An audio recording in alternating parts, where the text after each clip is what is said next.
Shalom, shalom, boa tarde. Estamos iniciando a tarde com a Torá. Hoje, no dia 18 do mês de maio do ano 2021. E pelo calendário judaico, nós estamos no dia 7 de Sivan, do ano 5781, a contar da data da criação. E hoje nós estamos no segundo dia de Shavuot. Bendito seja Hashem, que nos concedeu a graça de conceder ao povo judeu, em especial, a outorga da Torá, há 3.333 anos atrás, e através do povo judeu, o Eterno tem trazido às nações o conhecimento da sua unidade e da sua unicidade. O único Deus, aquele que não nasceu nem morreu, aquele que não é homem nem filho do homem, aquele que é o grande eu sou, aquele que é, que era e que sempre há de ser o que ele é. Eu sou o que sou, diz Hashem. Então, por isso, é o único Deus e o único Salvador, como está escrito tanto na Torá, os 5 primeiros livros da Bíblia, como também através de Salmos e, em especial, não resta dúvidas, o chamado profeta messiânico, o profeta Isaías, lá no capítulo 43, do verso 9 a 11, onde o próprio Eterno fala através do profeta: fora de mim não há Deus e nem Salvador. E dizendo diretamente ao povo judeu: eu vos escolhi para serdes as minhas testemunhas entre as nações. E por isso, através do povo judeu, temos aí alcançado a graça de podermos conhecer a unidade, a unicidade de Hashem, o Deus que é um e único, indivisível e incorpóreo. Ou seja, um e único significa que não há nenhum Deus, nem antes e nem depois dele. Ele é o único Deus. Indivisível significa que ele não é dividido nem subdividido. Portanto, ele é Echad, um e único. Ele não é 2 e nem 3. Nele não há dualidade e nem trindade. Assim como também incorpóreo, que significa que Deus, ele não se materializa em corpo humano, e muito menos em qualquer outra coisa, para se revelar, neste universo, no nosso mundo de Asiá, que é o mundo da ação. Portanto, ele se manifesta, como dizem os nossos sábios, através das 10 Sefirot, que são os filtros que trazem para nós a Shekhinah, a presença divina, que é uma porção de Deus em que o universo ele pode suportar essa manifestação de Deus. Shekhinah, certo? Shekhinah é a presença divina, como Deus bem disse ali no Monte Sinai, na outorga da Torá em Shavuot, há 3.333 anos atrás, onde ele simplesmente disse: vocês não me viram, vocês não viram nenhuma imagem, absolutamente nada. O que vocês viram e ouviram são os sinais da presença divina. Os raios, os trovões, o fogo fumegante lá no Monte Sinai, O som da sua voz, que eles puderam ouvir, bem como também o som da sua voz passando no meio de todo o povo, anunciando os 2 primeiros mandamentos. Uma experiência sem igual que o povo judeu teve ali nesse momento da outorga da Torá em Shavuot, onde eles realmente sentiram a presença de Hashem de uma forma tão intensa que eles em seguida pediram para que Moshe falasse com eles e que Deus não falasse diretamente com eles, porque eles ficaram com medo de morrer. Então, isto é Shavuot, este é o nosso Deus. E hoje nós estamos aí também com a nossa porção de sabedoria do nosso Rebbe Menachem Mendel, o tzadik da nossa geração, a gota de sabedoria de número 242. Nós estamos dentro de um grupo de 13 ensinamentos, em que temos como título desses 13 ensinamentos atos de beleza. E nesse ato de beleza de hoje, o nosso Rebbe diz assim: assim que começa a medir boas ações para determinar qual é a melhor, qual tem prioridade sobre a outra, então você já está em terreno duvidoso. Seu dever é fazer tudo o que for posto em seu caminho. Baruch Hashem, nós estamos aí com a Malu, lá de São Sebastião, Distrito Federal, a Malu, a Maria Luísa, lá de Palmas, Tocantins, temos aí a Nadir, que está também conosco, o Luiz Ribeiro, que também já se conectou, a Marli Estael, também já está conectada aí, Baruch Hashem. Opa! De vez em quando a gente clica onde não é para clicar e aí muda a posição da câmera. Bom, vamos lá. O que o Rebbe está dizendo para nós aqui?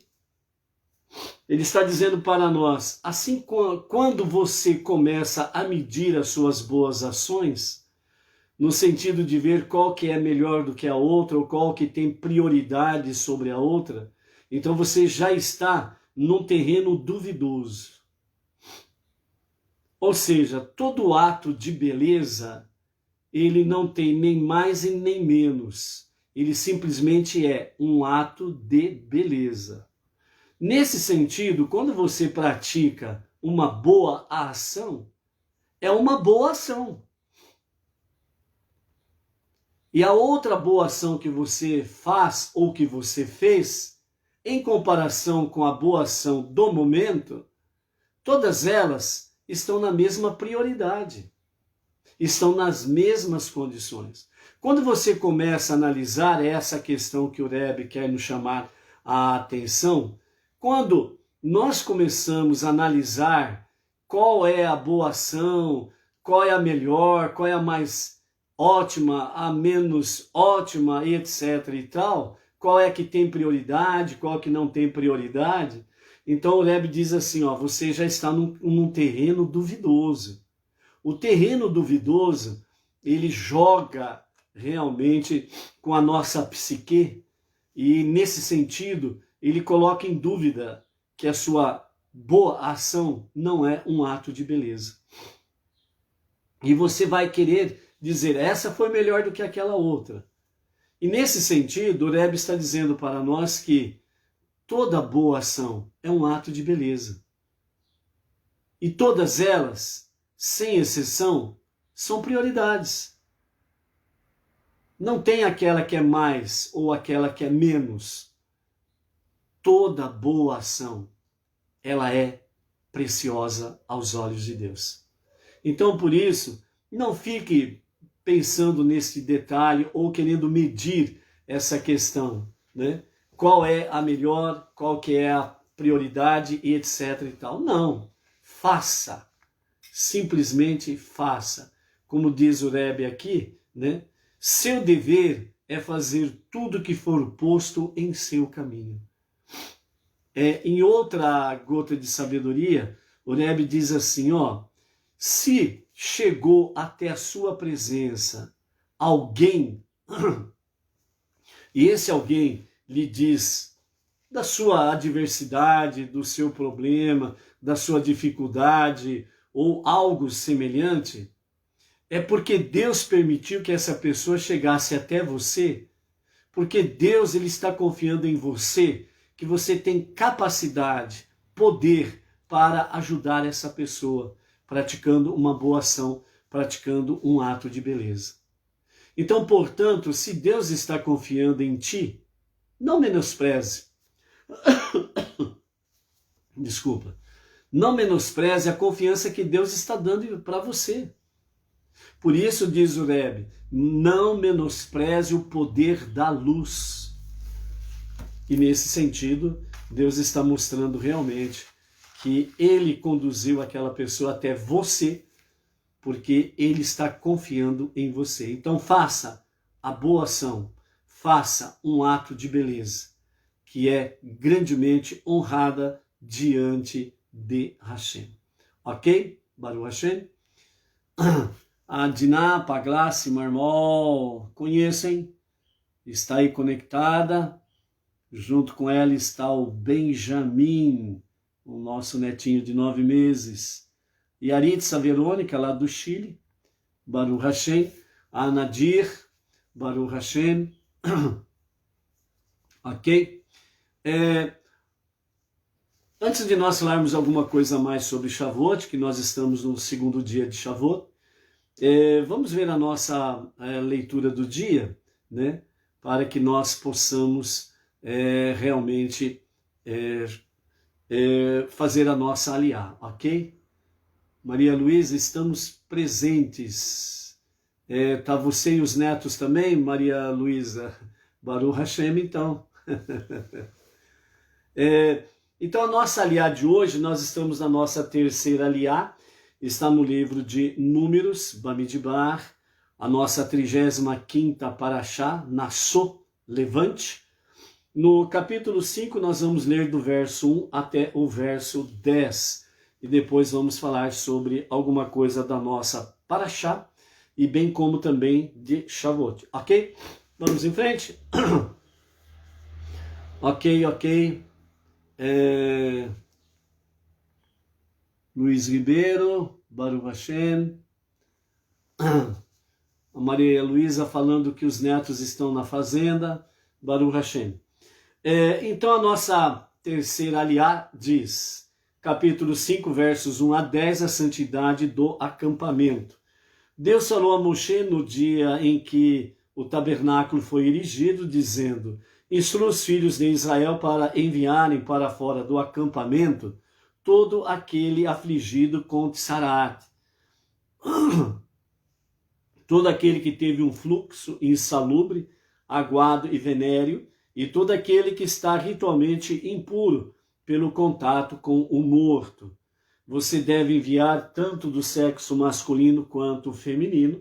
Eles devem ser enviados para fora do acampamento, de modo que não impurifiquem o acampamento, onde eu moro entre eles. Os filhos de Israel assim o fizeram, enviando-os para fora do acampamento. Os filhos de Israel fizeram exatamente conforme Deus tinha falado a Moshe. Deus falou a Moshe dizendo: fale aos filhos de Israel, se um homem ou uma mulher cometer qualquer pecado de desonestidade contra outro homem, assim traindo Deus, aquela pessoa é considerada culpada. Eles devem confessar o pecado que eles cometeram.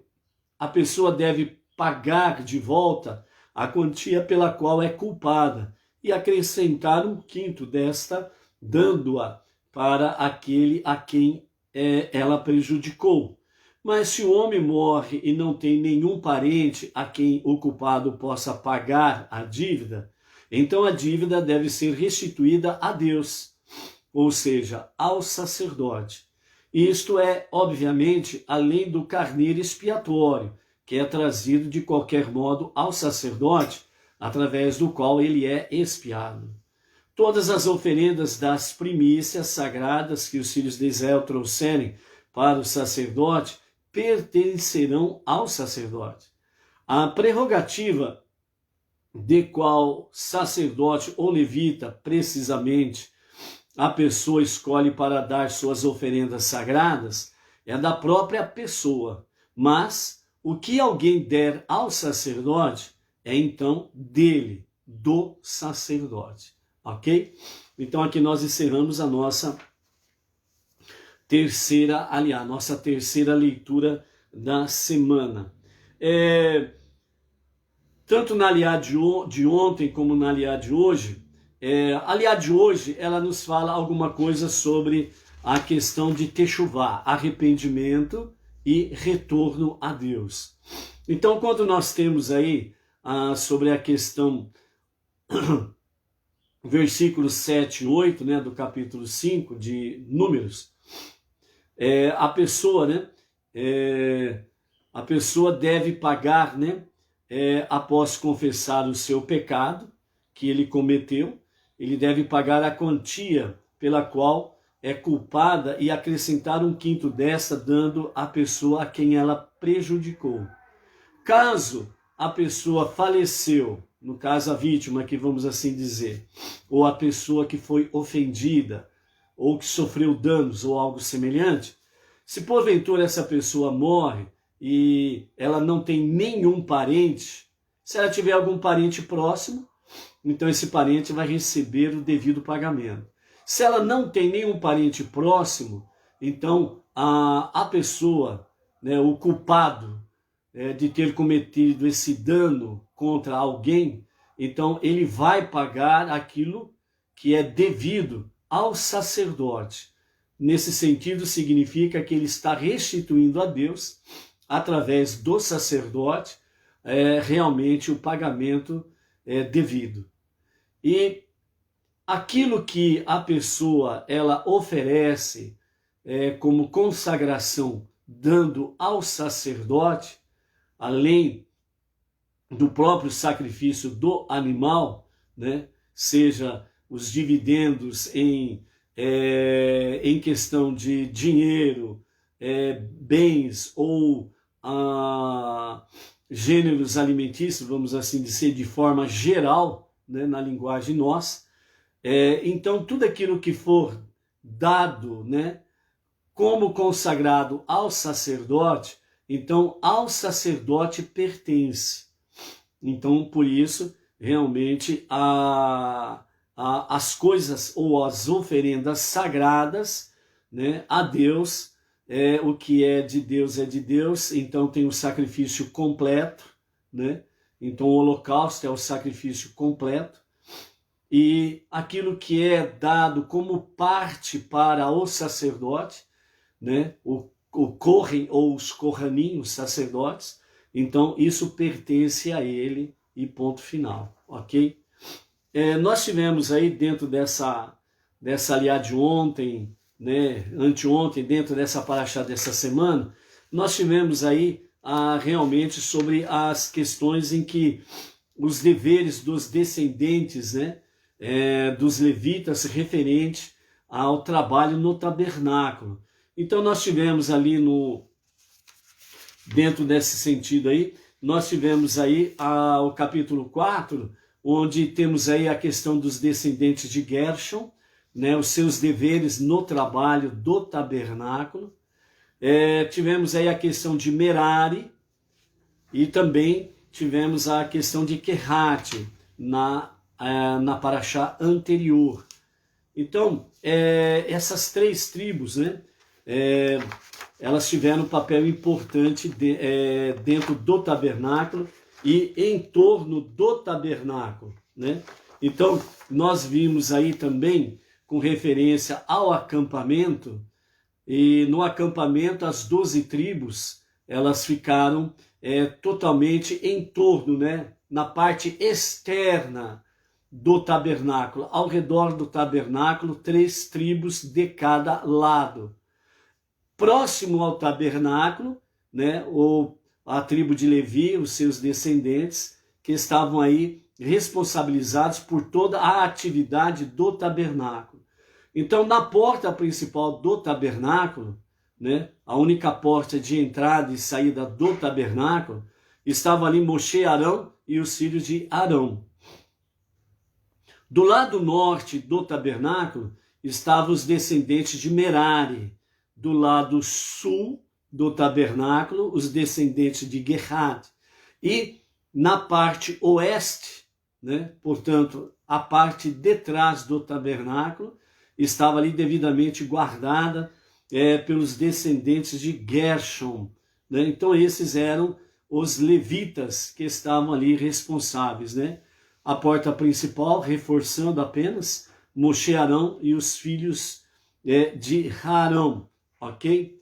Então, depois nós vimos aí a respeito dos deveres, né? Dos deveres dos levitas. Lembrando nesse sentido aí, que nós temos na porta principal Moisés e Arão, o seu irmão, e os filhos de Arão. Moshe estava junto com Arão ali na parte da porta principal, portanto, do lado leste do tabernáculo e do acampamento. No lado oeste, ou seja, oposto a Moisés e Arão, estava exatamente Gershom. Gershom é filho de Moisés, né? E nós vimos aí no capítulo 4, a partir do verso 21, aquilo que é concernente aos deveres, né, das ações de Gershom, filho de Moisés, e os seus descendentes no serviço do tabernáculo, né? Do lado oeste. E do lado sul nós tivemos aí a questão dos descendentes de Quehat, e do lado norte a questão dos descendentes de Merari. Então, são atribuições diversas que eles tinham com referência ao tabernáculo, ao serviço do tabernáculo, né? Então, Moisés, ele teve, né, 2 filhos, o Gershom e Eliezer. Então, Gershom está ligado diretamente aqui nas atividades do tabernáculo. E é interessante nós observarmos que o outro filho de Moisés, Eliezer, né, ele teve apenas um filho, né, Reabias. E nessa descendência, né, de Eliezer, então nós temos aí, né, Reabias, Jesaías, Jorão, Zicre e Zelomote, né? Então estes, né, eles tiveram cargos importantes durante o reinado os descendentes, né, de Eliezer tiveram cargos importantes no reinado de David, do rei David, né? E os cargos que eles ocuparam foi exatamente dos tesouros sagrados que David e os soldados tinham consagrado, né?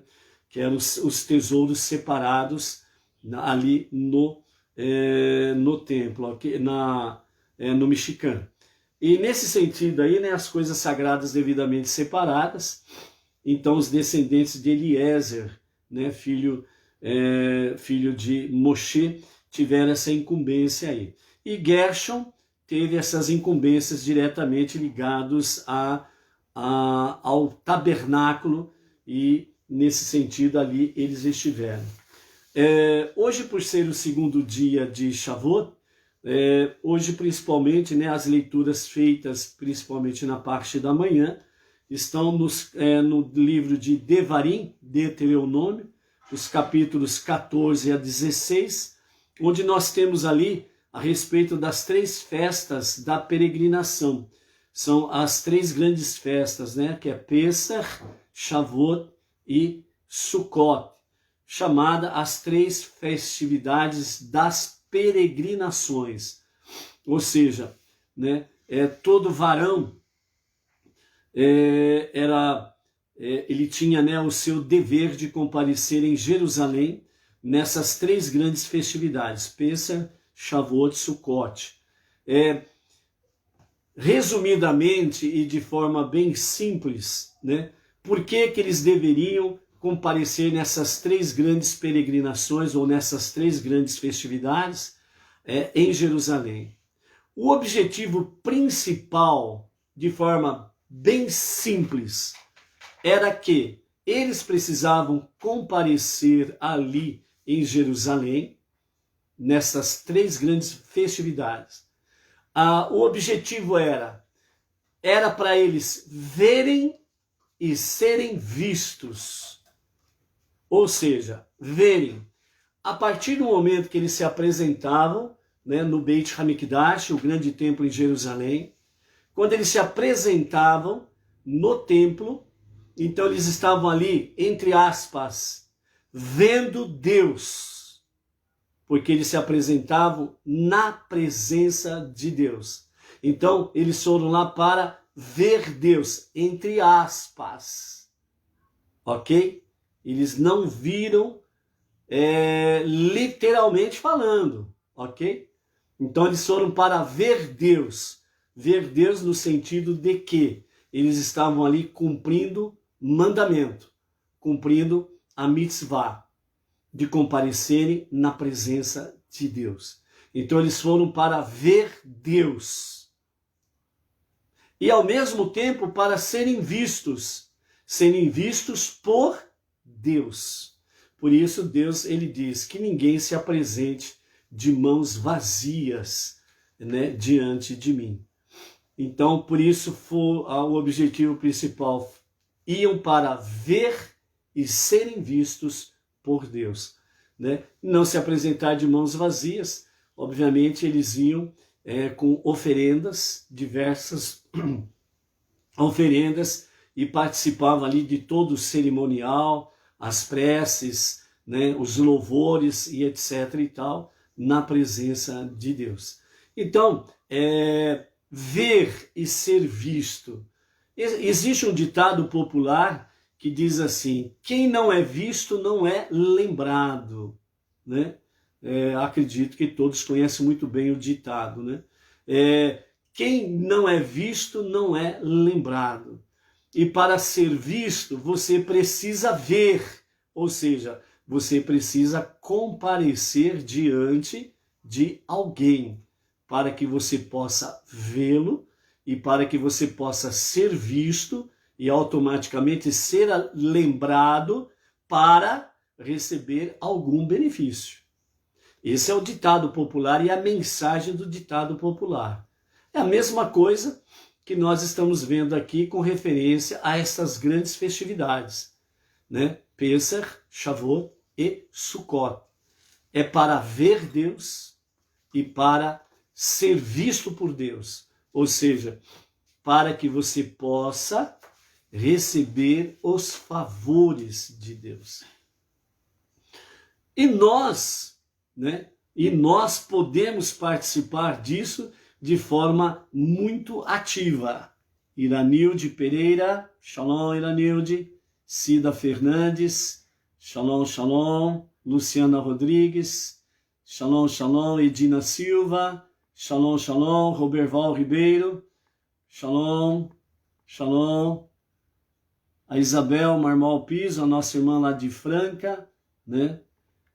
A nossa irmã lá de Franca, como toda a nossa família, estamos aí diariamente intercedendo em favor da nossa irmã caçula Ana Cláudia, filha de Emílio, né, que se encontra na UTI e está entubada com esse problema aí do bichinho aí, né? Então, pedimos aí que os amados continuem intercedendo junto a Deus em favor da nossa irmã aí. Viu, Bel?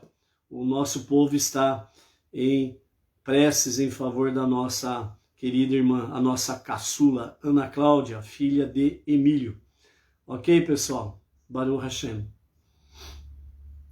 Bom, dentro disso daí, amados, esse ditado, né, que se conhece aí no mundo entre as pessoas, entre as nações, quem não é visto não é lembrado. Nesse sentido aí, sem sombra de dúvidas, nós estamos vendo essa realidade aqui bíblica, essa realidade dentro da Torá, os 5 primeiros livros da Bíblia, que é um ditado real. Então, por isso, essas 3 grandes festividades, ela tem essa conotação, né? Para ver e ser visto e receber, sem sombra de dúvidas, os favores de Hashem. Ok? Vamos falar mais alguma coisa sobre mais alguma coisa sobre a nossa festividade, né? O tema central de Shavuot, que é a outorga da Torá, não resta dúvidas. A outorga da Torá é entregar, vamos dizer assim, Deus está me entregando o seu coração às nações.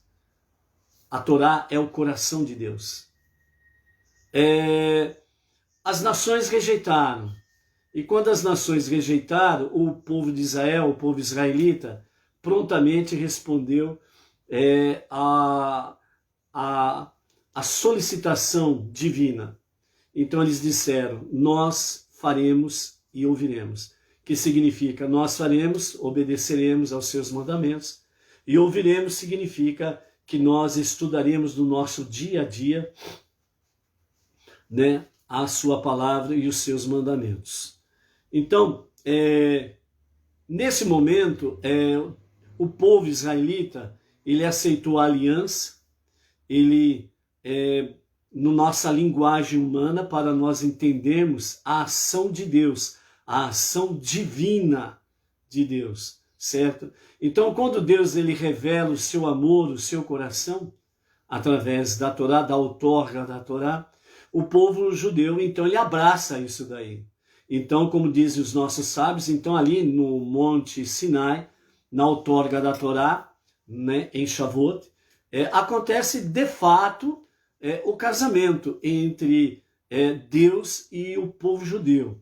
Por isso que nós encontramos, né, dentro de toda a escritura hebraica, o povo judeu é a menina dos olhos de Deus, é a noiva de Deus, é a esposa de Deus, no sentido humano, para nós entendermos o que aconteceu no Monte Sinai.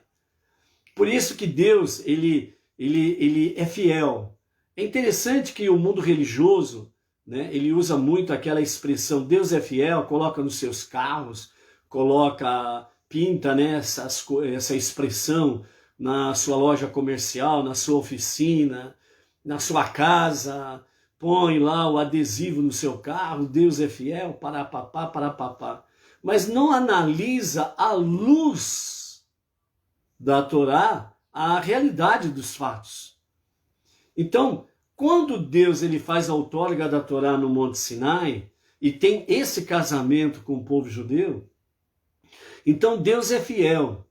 Deus é fiel no seu laço matrimonial.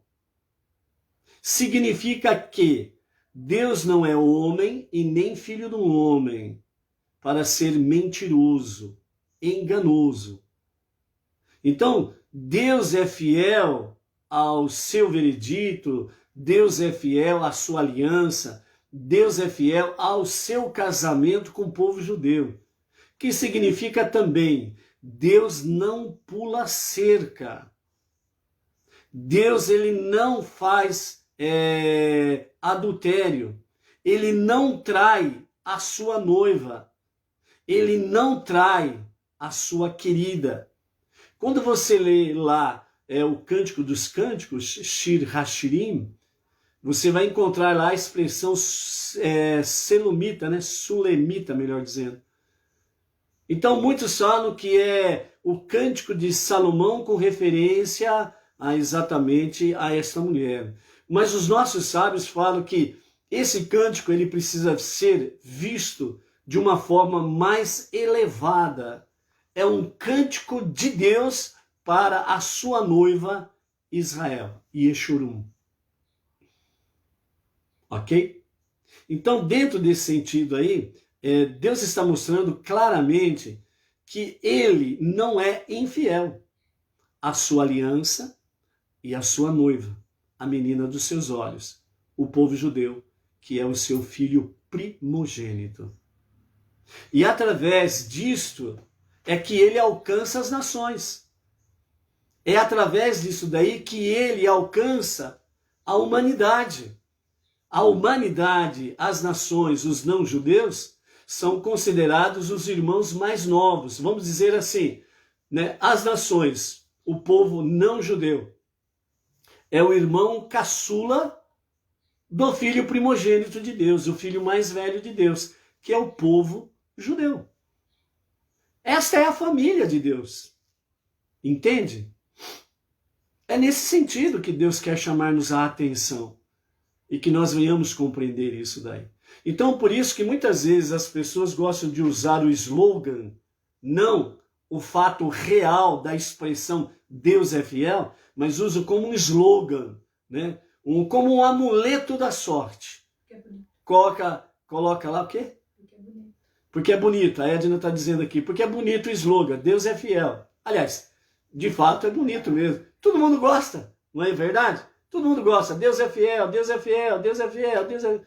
Mas precisa analisar à luz da Torá, à luz dos 5 primeiros livros da Bíblia, e depois confirmado pelos demais escritos do próprio cânon judaico, certo? Então, Deus é fiel. Sim, Deus é fiel, mas não dentro do quadrado que as pessoas ficam pintando por aí. Não, Não é dentro desse quadrado por aí que estão pintando, não. Aliás, diga-se de passagem, um quadrado muito mal desenhado e muito mal pintado. Totalmente fora do esquadro. Totalmente fora das medidas. O esquadro perfeito e as medidas perfeitas estão dentro da Torá. Então Deus é fiel? Sim, Deus é fiel. Ele não é homem para mentir e nem filho do homem para pular a cerca e cometer o adultério. Isso significa que, mesmo que as nações não aceitem, mesmo que segmentos religiosos não aceitem, Deus escolheu o povo judeu. O povo judeu escolheu Deus. As demais nações rejeitaram. E as nações existentes na atualidade estão sofrendo as consequências das 70 nações lá atrás que rejeitaram a Torá, que rejeitaram a Deus. Então as nações estão aí sofrendo as consequências de uma péssima escolha. Por isso, dentro do nosso campo espiritual, é importante nós conhecermos a raiz, o fundamento da palavra, para realmente entendermos que Deus é fiel. E como ele é fiel.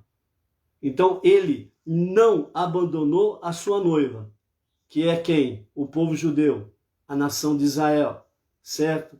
Dentro desse escopo, Deus não escolheu outro povo, outro segmento religioso ou qualquer outra nação para ser a menina dos seus olhos. É e sempre será, como foi no passado, o povo judeu, a menina dos olhos de Deus, o povo escolhido. Então, quer aceitem ou não, a realidade é esta. A realidade é esta. E através dos milênios, nós estamos vendo aí, as nações, muitas vezes, numa boa parte, se reuniram para destruir Israel, para destruir o povo judeu. E de forma sobrenatural, de forma cheias de milagres, Deus operou livramento, libertação e salvação para o povo judeu. Por isso que o povo judeu não está procurando Salvador, como alguns dizem. Todo conflito que há no Oriente Médio, que envolve o povo de Israel, sempre aparecem os profetas da fome. E esses profetas da fome ficam aí falando um monte de baboseira que não tem fundamento bíblico nenhum. Agora é a hora, né? Na linguagem deles, o Messias vai voltar. O Salvador vai voltar. Israel não está atrás de Salvador. Israel não precisa de outro Salvador. O povo judeu tem um único Deus e um único Salvador, que está na Bíblia. E nós, quando abraçamos a fé monoteísta com fundamento judaico, nós também abraçamos o único Deus e o único Salvador. Então os profetas da fome acabam falando um monte de coisa que acabam aí desvirtuando, né, da realidade dos fatos e da verdade bíblica. Então, por que realmente o povo judeu não está atrás de nenhum Salvador? E por que se dizem muitos segmentos religiosos por aí que diante, isso sempre, em cada conflito, sempre a mesma tecla, sempre a mesma falácia, né? Tá vendo aí, agora Israel vai fazer uma aliança com o falso Messias. Quantas e quantas vezes se falaram isto e não aconteceu? E agora, novamente, voltam à mesma retórica. O conflito que está acontecendo no Oriente Médio e a mesma retórica. Israel está atrás de um Salvador. Mentira. Israel vai fazer aliança com o falso Messias. Mentira. Israel não é mais a menina dos olhos de Deus. Mentira. Israel não é mais a noiva de Deus. Mentira. Então por aí afora vai.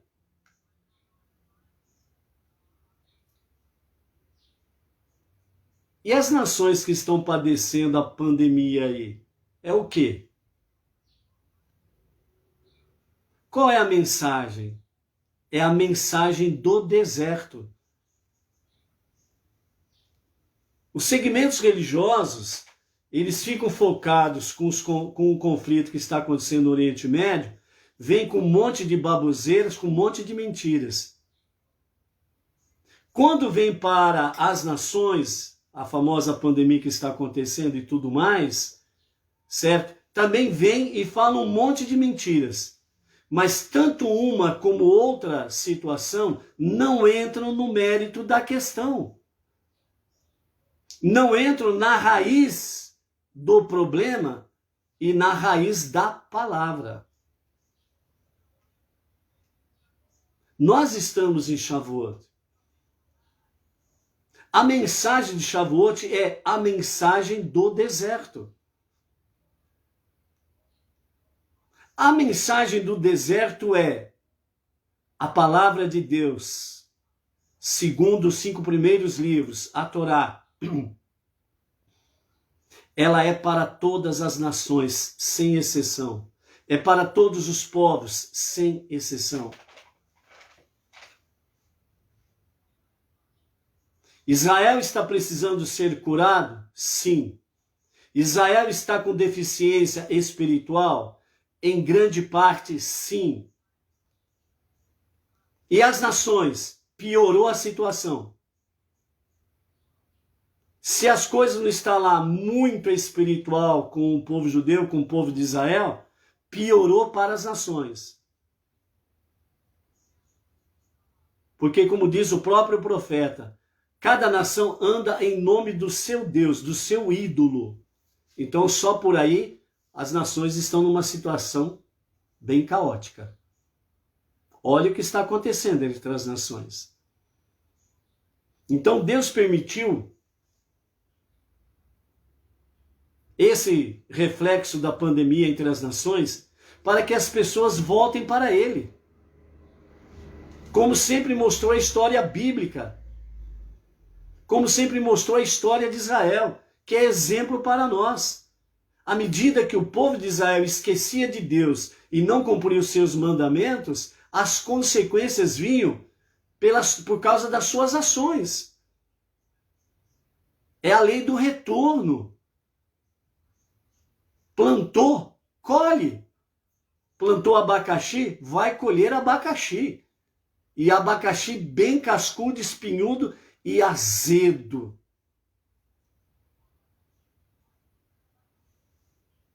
Simplesmente assim.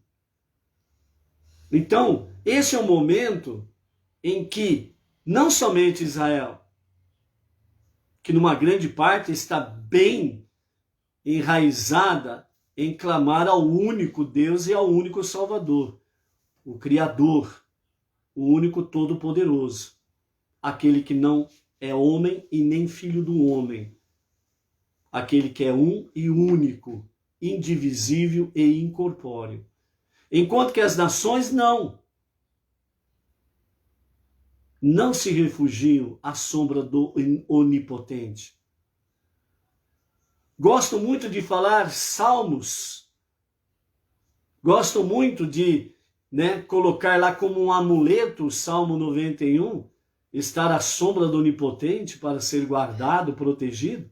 Porém, coloca um monte de cascalho entre ele e Deus. Muitas vezes os cascalhos são de madeira, outros são de bronze, outros são de prata, outros são de ouro, outros são de barro, outros são de gesso. Ou seja, coloca um monte de cascalho entre ele e Deus, que são os ídolos, e impedem que ele busque diretamente a Deus. Em nenhum lugar da Bíblia nós encontramos Deus pedindo para as pessoas pagarem pedágio para chegar a Ele. Em nenhum lugar nós encontramos na Bíblia salmos que é o livro universal, né, para as nações, todo mundo gosta de Salmos. Em Salmos nós não encontramos em nenhum lugar em que Deus fale, ó, você precisa passar por tal lugar, pagar pedágios para poder chegar a mim. Ele simplesmente diz que ele ama, resumidamente, que ele ama aos que o buscam, que ele ama os que amam a ele, que ele responde às preces daqueles que vão até ele. Então Deus em lugar nenhum pediu intermediário para você poder chegar a ele. Ele é pai. E você é filho. Você pode ir direto a Deus, você pode ir direto ao Pai e abrir o seu coração, derramar as suas preces, derramar as suas lágrimas, derramar a sua aflição, a sua angústia, na certeza que Ele não somente ouve, mas que Ele traz debaixo da sua destra a resposta para ti, as bênçãos que você precisa, as vitórias que você tem necessidade de conquistar. Então a mensagem do deserto, ela é uma mensagem real, mais do que nunca real para os nossos dias. A Torá, os 5 primeiros livros da Bíblia, é a mensagem do deserto para nós. Nós estamos num deserto espiritual. Hoje nós vemos aí, diante dessa questão de pandemia, nós estamos vendo aí pessoas que são favoráveis, fique trancado, outras você não precisa ficar trancado. Vemos aí realmente dentro do campo da própria medicina, médicos e cientistas divididos entre si. Aqueles que defendem que as pessoas podem ser tratadas preventivamente, curadas com remédios bons e baratos, mas tem aqueles outros que são contras e apresentam remédios hiper caros. Com qual finalidade? E muitas vezes as pessoas ficam aí divididas entre 2 mundos ou 2 opções diante de si, não sabe qual que é a melhor. Por quê? Porque estão com medo. Porque foram atemorizadas com palavras, gestos de ameaças, de morte, e o terror e o pânico têm tomado conta das pessoas. É preciso a mensagem do deserto hoje, agora,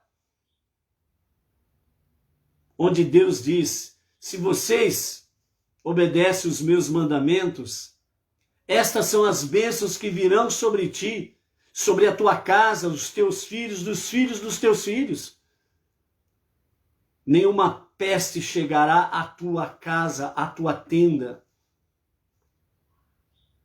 A mensagem do deserto, Shavuot, ela é real há 3.333 anos. A mensagem do deserto continua atualíssima. Bem como também continua atualíssima a própria rebeldia do povo, de não reconhecer a Deus como o único Deus e o único Salvador. Ficam procurando intermediários que não têm salvação, não têm esperança de salvação. Ficam procurando intermediários, homens ou filhos dos homens, nos quais não tem salvação. A mensagem do deserto, ela está mais do que nunca atualíssima. E você precisa levar essa mensagem em frente. Você precisa levar essa mensagem para as pessoas. Não é fácil. Porque o mundo está com medo. As nações estão apavoradas. O mal, a doença e a morte são reais. E isso tem apavorado as pessoas. E nós precisamos ser a mensagem da coerência, da transparência, do equilíbrio. Uma palavra, sem sombra de dúvidas, uma palavra firme, real, verdadeira, uma palavra de amor, de fé, de esperança, de confiança, não nisso ou naquilo, mas somente em Deus, o único que de fato pode ouvir as preces das pessoas, da humanidade, das nações, e fazer com que os perversos continuem pagando o preço de destruir vidas e famílias por causa do poder, seja o poder político, seja o poder econômico.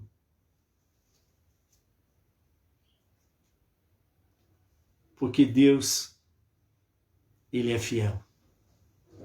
Há 3.333 anos, no deserto, no Monte Sinai, Ele trouxe a outorga da Torá. Numa linguagem para nós entendermos, Ele trouxe a mensagem da Torá, os 5 primeiros livros da Bíblia, que é, na verdade, é o contrato de casamento.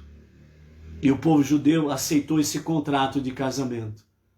E faz 3.333 anos que tem permanecido nesse contrato de casamento. E nesse contrato de casamento, Deus disse para que eles vão às nações, para que eles se introduzam entre as nações e possam iniciar a unidade e a unicidade do único Deus e do único Salvador. Como está lá em Isaías, capítulo 43, versos 9 a 11. O povo judeu é o único povo que é testemunha real da fidelidade de Deus. É a testemunha o quanto Deus é fiel. E por isso, entre as nações, há 3.333 anos, o povo judeu tem ido entre as nações, ou voluntariamente, ou forçosamente, através das expulsões, a grande diáspora que aconteceu a partir do ano 69 da nossa era comum, quando o general Tito, o imperador romano, as legiões romanas dizimaram Jerusalém e Israel. E o povo judeu foi para a grande diáspora, os que conseguiram escapar vivos e se introduziram entre as nações. E tem sido a testemunha fiel de Deus entre as nações. Estamos no limiar do 6º milênio. E a revelação do justo e verdadeiro Mashiach acontecerá a qualquer momento. Nós não precisamos de um Salvador, porque já temos Deus. É o único Salvador. O Mashiach, que é filho do homem, que se manifestará, o justo Mashiach, ele não vem com o atributo de salvação. Ele vem com o atributo de corrigir o mundo, sarar o mundo, sarar as feridas, corrigir os erros do mundo. Essa é a grande finalidade de Mashiach. Dentro disso está implícito que o retorno do povo judeu para Eretz Israel, a construção do 3º templo e definitivo. O 3º templo será construído em Jerusalém, em dimensões maiores do que os 2 primeiros, bem como também a sua dimensão espiritual será maior do que os 2 primeiros. E será eterno. Ninguém conseguirá mais mover um tijolo sequer do seu lugar. Porque Mashiach, ele estará estabelecendo estas coisas. E a partir de Jerusalém para as nações sairá a Torá, como diz Isaías capítulo 2. Estará saindo a Torá, a palavra da verdade para todas as nações. E assim como as águas cobrem o mar, então a palavra da Torá, ela cobrirá toda a face da terra.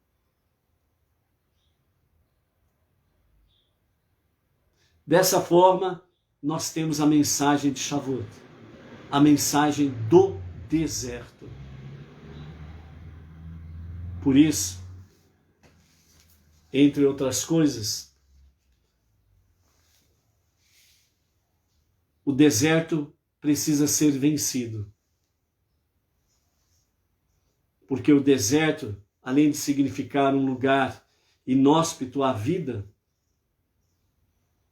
um lugar impróprio para se viver, também o deserto, ele é o foco, segundo os nossos sábios, ele é o foco de todas as legiões malignas. Eles habitam nos desertos. E nós precisamos vencer o deserto. Quando o povo vagou pelo deserto 40 anos, por causa dos espiões que foram vistoriar a terra prometida, e dos 12 espiões, 10 voltou falando mal da terra prometida, blasfemaram contra a terra prometida. Ao blasfemar contra a terra prometida, eles estavam blasfemando, esses 10 vigias, ou esses 10 espiões, eles estavam blasfemando contra Deus, porque Deus fez a promessa: eu vos conduzirei à terra prometida que mana leite e mel. Deus que fez a promessa. A partir do momento que blasfemaram, falaram mal da terra prometida, eles estavam blasfemando contra Deus, e por causa disso, 40 anos no deserto. Porque, entre outras coisas, uma das questões que o povo judeu precisava realmente estar no deserto para vencer o deserto, era vencer as legiões malignas que habitam no deserto. Quando eles chegaram, depois de 40 anos, à porta da terra prometida, que estava ali diante do rio Jordão, então eles tinham vencido o deserto. Passaram pelo rio Jordão em pés enxutos também, e adentraram na terra prometida. Venceram o deserto. Então nós precisamos vencer o nosso deserto, o nosso Egito entre as nações, o nosso deserto espiritual. Não podemos naufragar no deserto. Significa, não podemos morrer com a areia do deserto. Precisamos vencer o deserto e as suas forças negativas. E esse é o tempo. E o tempo que está diante de nós é o tempo entre luz e escuridão, vida e morte.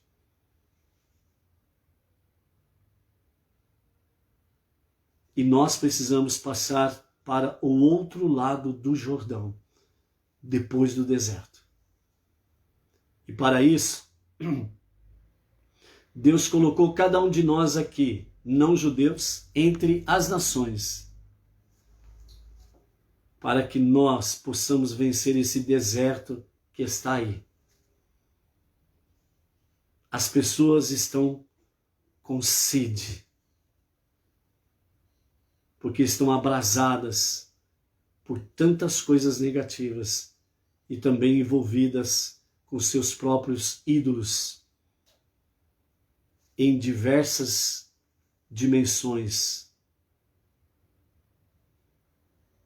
Precisamos levar essa palavra a mensagem do deserto, os 5 primeiros livros da Bíblia, a Torá, a palavra da verdade. Esta é a palavra da verdade que liberta o ser humano, para que tenham forças, fé, confiança, esperança no único Deus, no único Salvador, para que possamos atravessar para o outro lado. Ou seja, no momento que o justo e o verdadeiro Mashiach se revelar, possamos estar do lado de Mashiach, junto com o povo judeu, para prestarmos ao único Deus a adoração devida e a gratidão devida. Por isso, seja forte, seja luz, seja você a mensagem do deserto. Ok? Com a graça bendita de Hashem, amanhã estaremos em A Tarde com a Torá para o nosso quarto encontro semanal. Shalom, shalom. Até amanhã.